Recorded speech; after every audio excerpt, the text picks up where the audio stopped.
होनी चाहिए। और इस तरह की मजलिसों से अगर वक्त की नाकदरी की जाएगी तो फिर हमारे नौजवान चाय खानों में और चौक चौराहों में बैठकर ज़ियाए वक्त को कभी भी वो गुनाह का अमल नहीं समझेंगे। आज ये उम्मत जहाँ खड़ी है हंसने हंसाने का वक्त नहीं है और नॉन प्रैक्टिकल बातें करने का वक्त नहीं है।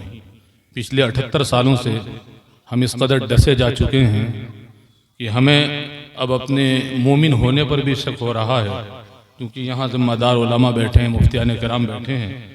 ये आपको बताएंगे कि हम उस नबी की उम्मत हैं जिस नबी ने हमें ये बताया था कि मोमिन कभी एक सुराख से 2 बार डसा नहीं जाता। ईमान वाला कभी 2 बार नहीं डसा जाता, एक बार डसे जाने के बाद फिर वो होशियार हो जाता है। मोमिन बेवकूफ़ नहीं होता, मोमिन अक्लमंद होता है, मोमिन होशियार होता है।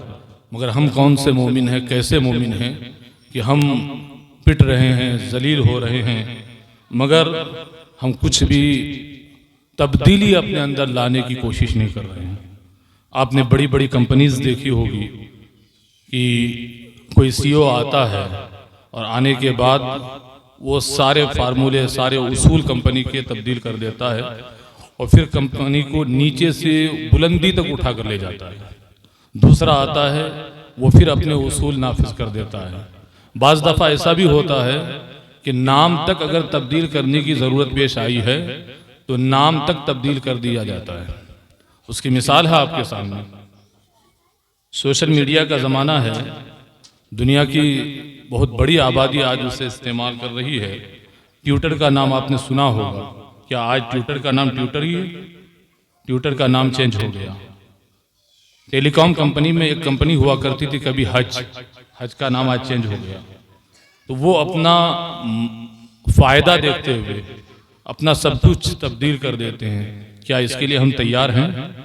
यकीन जानिए, जिंदा कौमें हमेशा अपने अंदर तब्दीली लाने की कोशिश करती हैं और हालात के पेश नज़र वो अपने अंदर तब्दीली लाने, बेदारी लाने की कोशिशें करती हैं। आज ज़रूरत इस बात की है कि हम दारुल उलूम हनफिया जैसे दूसरे जो भी तालीमी इदारे हैं उन इदारों को फ़रोग़ दें ताकि इल्म की तरक्की हो। हमने उस नबी का कलेमा पढ़ा है कि जिस नबी पाक सल्लल्लाहु अलैहि वसल्लम पर जब वही का आगाज़ होता है, कुरान पाक के नुज़ूल का आगाज़ होता है, तो आप जानते हैं कि अक़ीदा तौहीद और रिसालत को बुनियादी हैसियत हासिल है इस्लाम में, है ना। नमाज अहमुल फ़राइज़ है, लेकिन पहली वही जब पैगंबर पर आती है तो अक़ीदा तौहीद और रिसालत के हवाले से नहीं आती, नमाज के हवाले से नहीं आती, रोज़े के हवाले से नहीं आती, हज व ज़कात के हवाले से नहीं आती, बल्कि वही का आगाज़ उन 5 आयात से होता है जिन 5 आयात को मैंने तिलावत की है खुतबे मसनूना के बाद। सूरतुल अलक़ की वो 5 इब्तिदाई आयात तालीम के हवाले से है। इक़रा बिस्मि रब्बिकल लज़ी ख़लक़। किस कदर अफसोस का मुकाम है कि आप उस नबी के कलमा पढ़ने वाले हैं जिस नबी पर वही का आगाज़ हो रहा है, तो तालीम व ताल्लुम के हवाले से वही आ रही है। क्यों? इसलिए कि नमाज पढ़ने के लिए नमाज के फ़राइज़, नमाज की शराइत, नमाज की वाजिबात, नमाज की सुन्नतें, नमाज का पूरा तरीक़ा आपके लिए जानना ज़रूरी है। और ये जानने के लिए इल्म ज़रूरी है। मारिफत खुदा के लिए और मारिफत खुदी के लिए इल्म की ज़रूरत है। खुदा को पहचानना हो तब भी इल्म चाहिए, खुद को पहचान ना हो तब भी इल्म ज़रूरी है। लिहाजा अक़ीदा तौहीद और रिसालत के हवाले से आयत नहीं उतरती है, ईमान बिल गैब पर आयत नहीं उतरती है, ईमान बिल आखिरा पर आयत नहीं उतरती है। आयत अगर उतरती है सब में पहली वही आती है तो इल्म के हवाले से आती है, क्योंकि इल्म ही वो जीना है, इल्म ही वो रास्ता है जिस रास्ते पर चलकर हम अपने खालिक़े हकीकी की मारिफत हासिल कर सकते हैं। इल्म हकीकत में वही इल्म है जो बंदे को खुदा की मारिफत कराए। अगर इल्म आपका खालिक की मारिफत न करा सका तो फिर वो इल्म इल्म नहीं है। उस इल्म के हासिल करने से बेहतर था कि आप जाहिल रहते। मखदूम जहां शेख शरफुद्दीन अहमद यहया मनेरी रहमहुल्लाह मकतूबात में लिखते हैं कि इल्म वो है जो तुम्हें खुदा की मारिफत कराए, और जो खुदा की मारिफत न कराए तो समझ लो कि वो इल्म नहीं है। मौलाए रूम मसनवी में लिखते हैं कि इल्म अगर तुम्हें बड़ों का अदब नहीं सिखाया, तुम्हारे इल्म ने अगर तुम्हें तुम्हारे बड़ों का अदब नहीं सिखाया तो इसका मतलब तुम पढ़े लिखे जाहिल हो, तुमने पढ़ा ही नहीं। इल्म अदब सिखाता है, इल्म खुदा की मारिफत सिखाता है, इल्म खुदी की मारिफत सिखाता है। मन आरफा नफ्सा फकद आरफा रब्बा, जिसने खुद को पहचान लिया उसने खुदा को पहचान लिया। अपने मन में डूबकर पाजा सुरागे जिंदगी, तू मेरा नहीं बनता न बन अपना तो बन, तू मेरा नहीं बनता न बन अपना तो बन। आज हाल यह है कि हर इंसान दूसरे के लिए फिक्र कर रहा है, अपनी फिक्र किसी को नहीं है।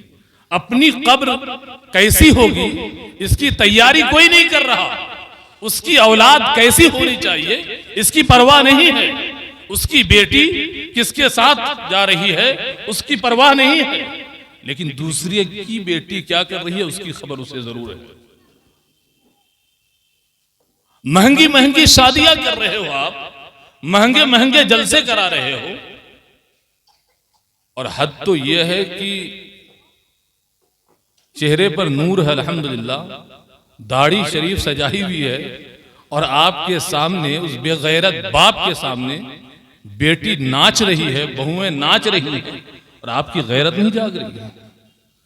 भला वो कौम कैसे मुस्कुरा सकती है जिस कौम की लगभग 10 लाख बेटियां सिर्फ और सिर्फ 2014 से लेकर 2024 तक, मैरिज ब्यूरो का जो डाटा है वो डाटा निकाल लीजिए।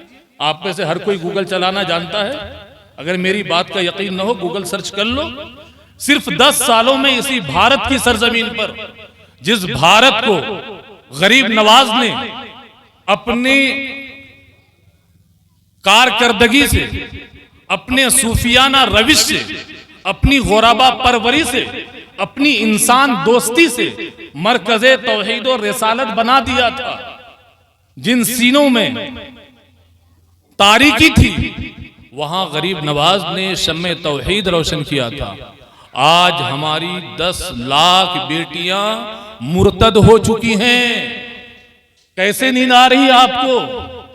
कहां मर गई है आपकी गैरत? क्या अब भी आप नहीं जागोगे?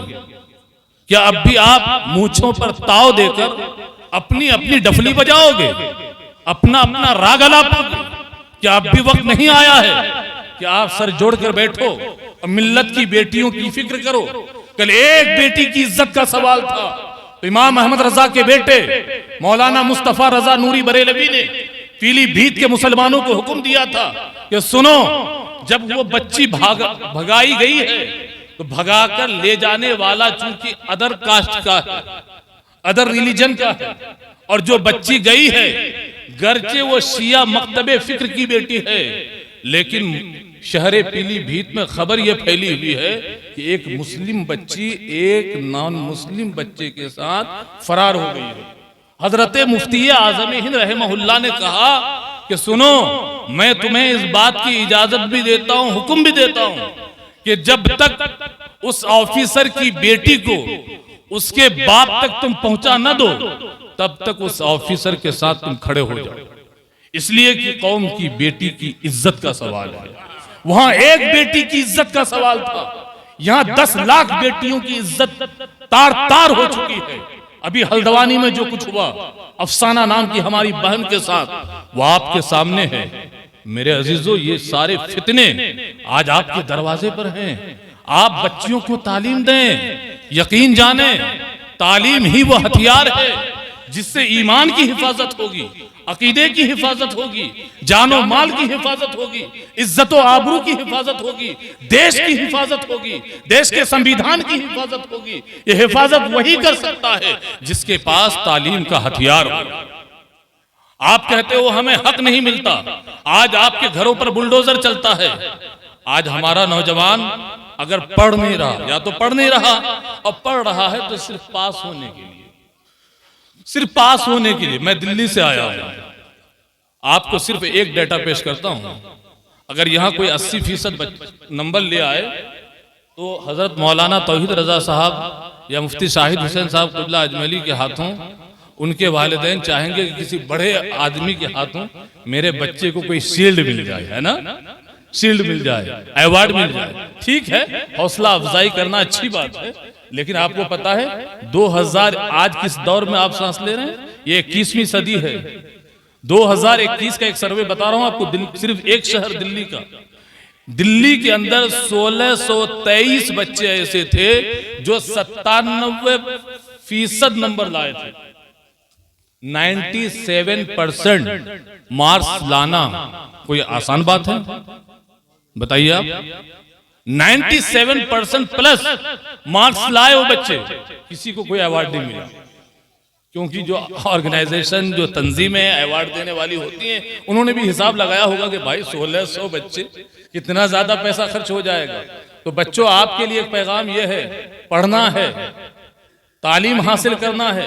इल्म की बात मुझसे पेशरो खतबा ने भी की होगी, लेकिन माफ कीजिएगा मुझे, इल्म की जो तकसीम आपने की है, इसी तकसीम ने आपको पीछे ढकेल दिया है।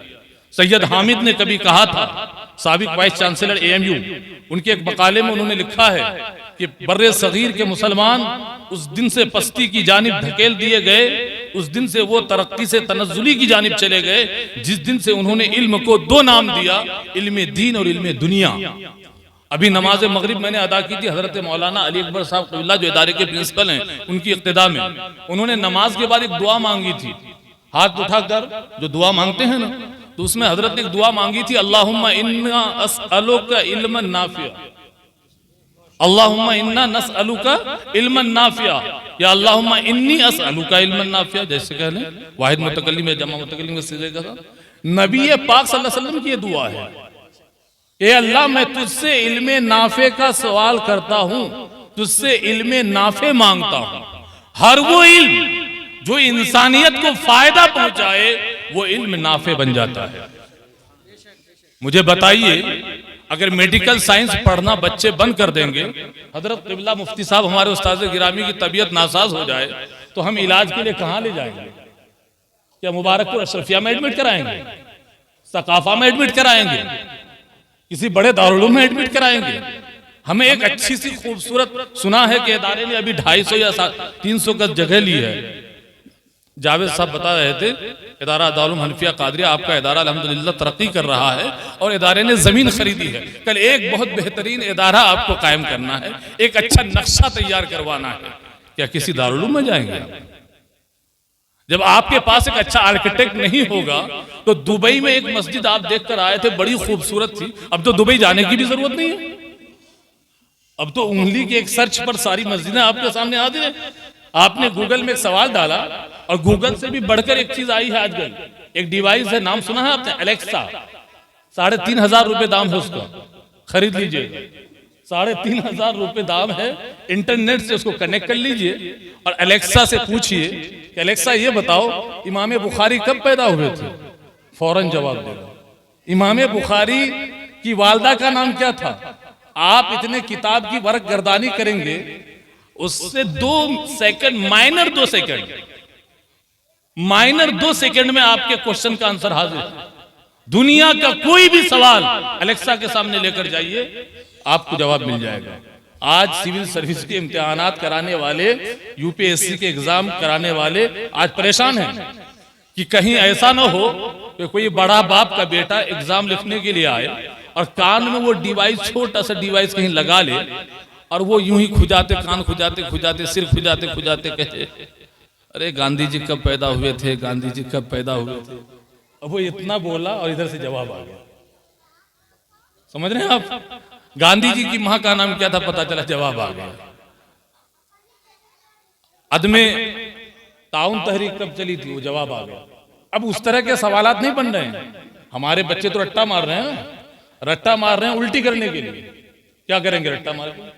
जो जितना ज्यादा रट्टा मारता है उतनी फास्ट उल्टी करता है।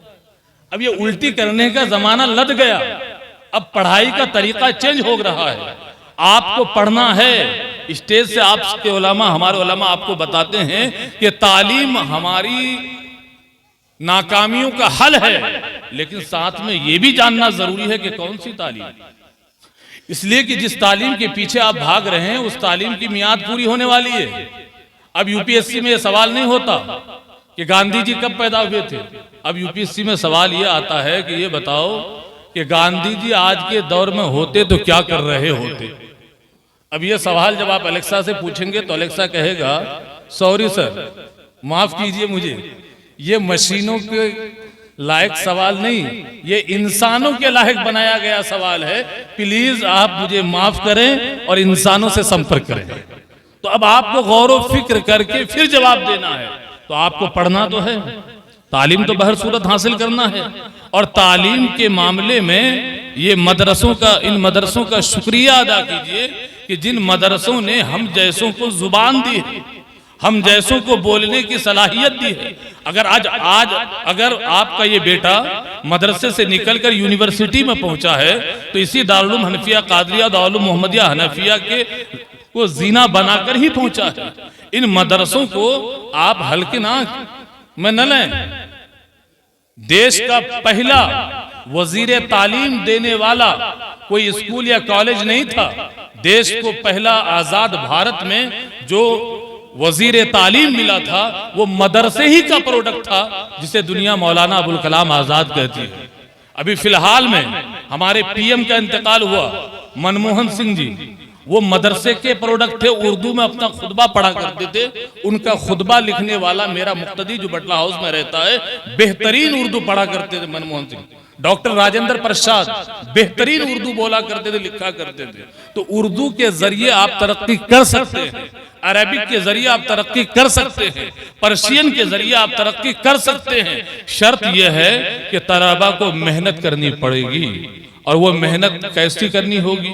मैं आपको एक वाकया सुनाता हूं। सुकरात का नाम सुना है आपने? सुना है ना? सुकरात बहुत बड़ा फलसफी था।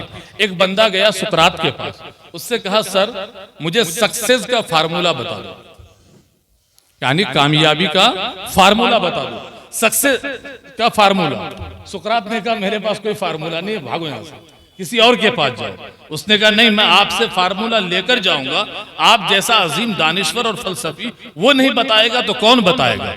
सुकरात ने देखा ये मान नहीं रहा है, उसे घर के अंदर बंद कर दिया, दरवाजा बंद।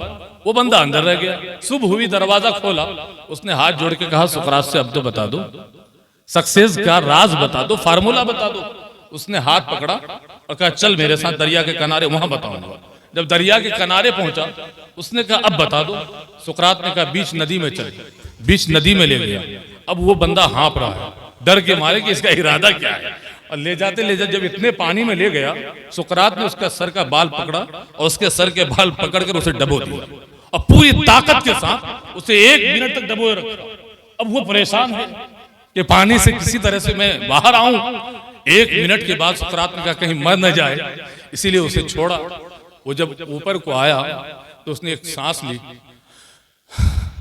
और सांस लेने के बाद उसने कहा कि सुकरात क्या कर रहे हो मेरे साथ?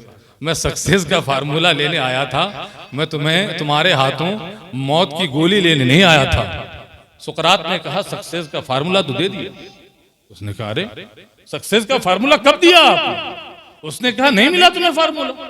मुझे ये बता बेटा कि जब मैंने तुझे पानी में डुबोया था उसके बाद तेरी हालत क्या थी? उसने कहा बहुत ज्यादा गैर हो रही थी, मुझे ऐसा महसूस हो रहा था मैं मर जाऊंगा। सुकरात ने कहा फिर उसके बाद? उसने कहा फिर उसके बाद आपने मुझे राहत दी। तो तो ये सांस ली तो मेरे अंदर जान में जान आई। तो सुकरात ने कहा, जिस तरह से तू इस सांस के लिए बेताब था, जिस दिन तू अपनी तालीम में, अपनी तिजारत में, अपने मामलात में तरक्की की हर उस शाहरा में, तरक्की के हर उस मैदान में जहां तू तरक्की चाहता है, जब तक यही जज्बे जुनू तेरे अंदर नहीं होगा, सक्सेस नहीं हो सकता। तरक्की का राज यहां छुपा हुआ है। हम थोड़ी सी मेहनत करके चाहते हैं कि हम तरक्की कर जाएं। हम गालियां देने में, बद्दुआएं देने में एतमाद करते हैं। जो कौमें, जो तहरीक, जो तंजीम पिछले 100 सालों से मेहनत कर रही थी, आज वो अपनी मेहनत का फल खा रही है, तो हमारे पेट में मरोड़ हो रहा है। हम बद्दुआएं कर रहे हैं उसके लिए। अरे उनके हाथ में ये सब कुछ कैसे आ गया?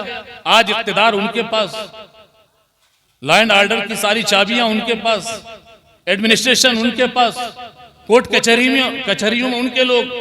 100 साल मेहनत है। आपने उन 100 सालों में क्या किया? मेहनत देखिए, दुनिया में अगर इज्जत पाना है तो दुनिया में इज्जत पाने के लिए आपको मेहनत करना होगी, भेदभाव खत्म करना होगा। आपको यह देखना नहीं है कि मैं किससे ले रहा हूं। आप देखें, हमारे असातिज़ा बैठे हैं दोनों जारी।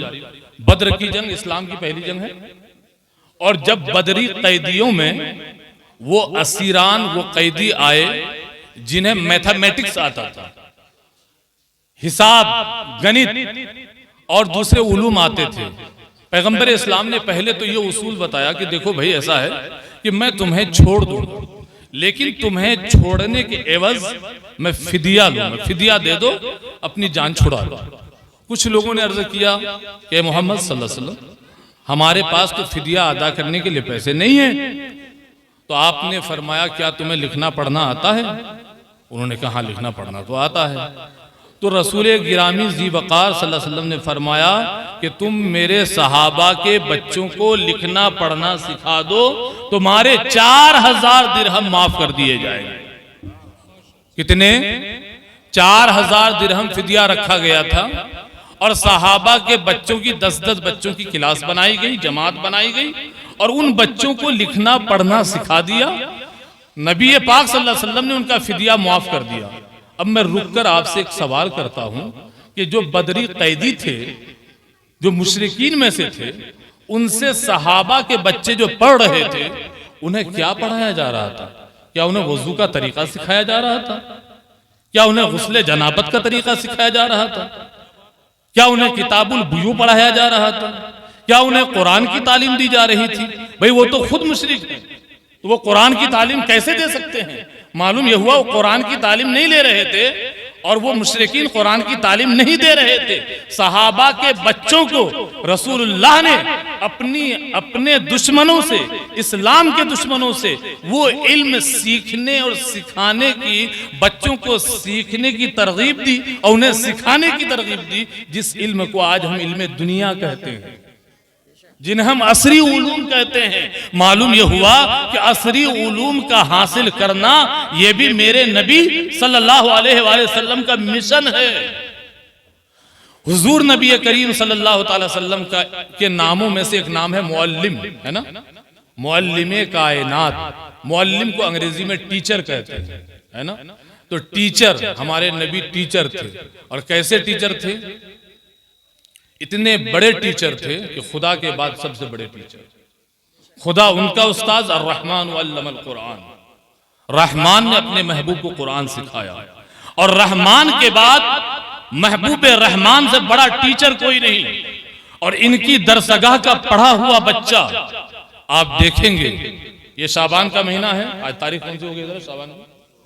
इमाम आजम अबू हनीफा रहमहुल्लाह, जिनकी जानिब आपका इदारा भी मंसूब है, दारुल हनफिया, और उनकी तारीख भी है, उनके उर्स का मौका है। इमाम साहब रहमतुल्लाह अलैह दरसगाहे नबुव्वत के फैज याफ्ता सहाबा, मुकद्दस सहाबा के शागिर्द थे। अहले बैत में तकरीबन 9 या 12 ऐसे अफराद हैं, बशमूल इमाम जाफर अस्सादिक अलैहिस्सलाम, जो हजरत इमाम आजम अबू हनीफा के उस्ताद रहे हैं। मैं यहाँ पर बैठे तलबा से, चाहे वो स्कूल के हों या कॉलेजेस के, मैं सबसे कहना चाहूँगा कि इल्म का आपके अंदर इतना ज़ौक़ होना चाहिए, इतना शौक़ होना चाहिए कि अगर आपको ये मालूम हो कि हमारे मोहल्ले के बसावनगंज के फना SC ST OBC या किसी भी समाज के किसी भी तबके के बंदे के पास वो इल्म है, वो नॉलेज है, तो आपको वहां जाकर ले लेना चाहिए। इसलिए कि मोमिन का ये गुमशुदा सरमाया है, हिकमत, अल हिकमतु दाल्लतुल मोमिन, जहां से मिले वहां से ले लो। इमाम आजम अबू हनीफा के तकरीबन 4000 टीचर्स हैं। कितने? 4000 टीचर्स हैं। अब यहीं रुककर एक बात कहना चाहूं, इमाम साहब का जब नाम आया तो आप सोच रहे होंगे अच्छा ये वाली मस्जिद वो वाली मस्जिद के इमाम साहब की तरह थे। मियाँ वो वाले इमाम नहीं थे। वो इमाम जो थे वो इमाम थे कि जहां वो इमाम थे वहीं अपने जमाने के एक बहुत बड़े एक्सपोर्टर थे, बहुत बड़े ताजिर थे। आज अगर आपको करना है तो ये काम कीजिए, एजुकेशन के फील्ड पर मेहनत कीजिए, बिजनेस के फील्ड पर मेहनत कीजिए। याद रखिए, जमहूरी ममालिक जहां पर डेमोक्रेसी हो, डेमोक्रेसी जहां पर होती है, जमहूरियत जहां होती है, उन मुल्कों का अपना एक निजाम है, वहां का अपना एक उसूल है। ताकतवर की सुनी जाती है, पढ़े लिखों की सुनी जाती है। जिस कौम में पढ़े लिखे न हो उनकी सुनी नहीं जाती, वो कौमें मारी जाती हैं। क्या ये सच नहीं है कि माइनॉरिटी में हम लोग मेजोरिटी हैं, है कि नहीं है? आजाद भारत में जितने हादसे, जितने दंगे हुए हैं, सिखों के साथ एक दंगा हुआ था गलती से, फिर उसके बाद कोई दूसरा दंगा जैनियों के साथ, बुद्धिस्टों के साथ। अल्लाह करे ना हो, मैं ये नहीं कह रहा हूं उनके साथ, अल्लाह करे ना हो, किसी के साथ ना हो, ये देश अमन और शांति का गहवारा बने। लेकिन रोजाना कभी मुरादाबाद, कभी मलियाना, कभी भागलपुर, कभी गुजरात, आप ही क्यों टारगेट पर हैं? आप ही क्यों लुक़्मे तर बनाए जा रहे हैं? इसलिए कि आपको इन्होंने नाप लिया है। आपके दुश्मन को पता है यही वो कौम है जो सबसे जाहिल है, और यही वो कौम है जो सबसे बढ़कर जज्बाती है।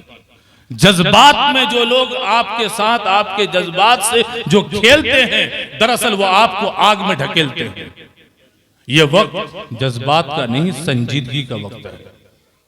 300 किसानों की मौत एक तरफ, लेकिन एक बड़े सरमायादार से किया हुआ वादा एक तरफ।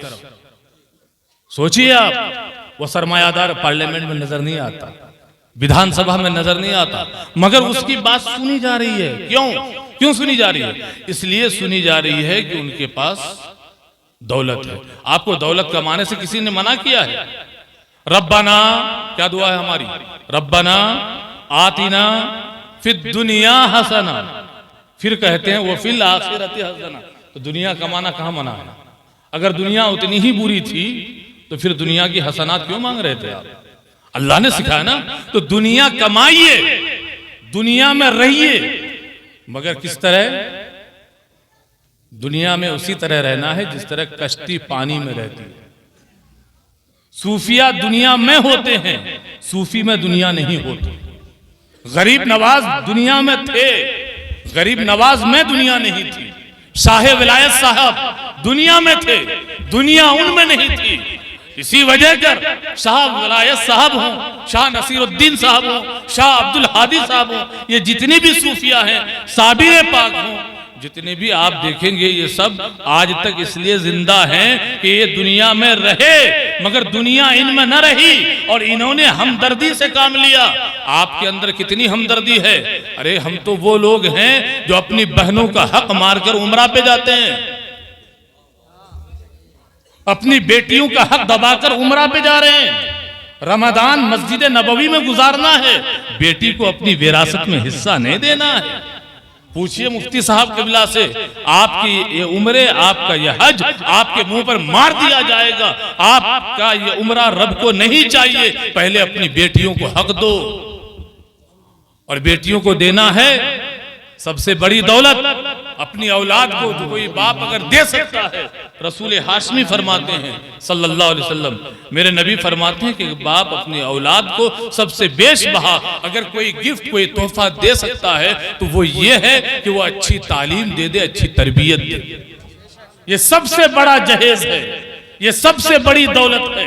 नेपोलियन ने कहा था तुम मुझे अच्छी माएँ दो, मैं तुम्हें एक बेहतर कौम दूंगा, इसलिए कि बेहतर कौम की तश्कील के लिए बेहतर माँ की जरूरत होती है। जब सेकेंड वर्ल्ड वार हुआ, यानी दूसरी आलमी जंग में फ्रांस को शिकस्त हुई थी, फ्रांस के जनरल से किसी ने पूछा कि सर ये बताइए कि आपकी फौज क्यों हार गई? तो जनरल ने जवाब दिया कि हमारे नौजवानों ने किरदार खो दिया है। जनरल से पूछा गया कि किरदार नौजवान कब खोता है? तो जनरल जवाब देता है कि किसी भी कौम का नौजवान उस वक्त किरदार खो देता है जब उसकी माएँ कैरेक्टरलेस होती हैं। जब माएँ कैरेक्टरलेस होती हैं तो फिर बेटे से कैरेक्टर की उम्मीद न रखी जाए। बबूल के पेड़ से कभी खजूर नहीं फलती, खजूर खाने के लिए खजूर का पेड़ लगाना होता। नाराए तकबीर, नाराए रिसालत, नाराए रिसालत, मसलके आला हजरत सल्लल्लाहु तआला नाराए अलैहि तकबीर वसल्लम ने हमें जिस तालीम की, जिस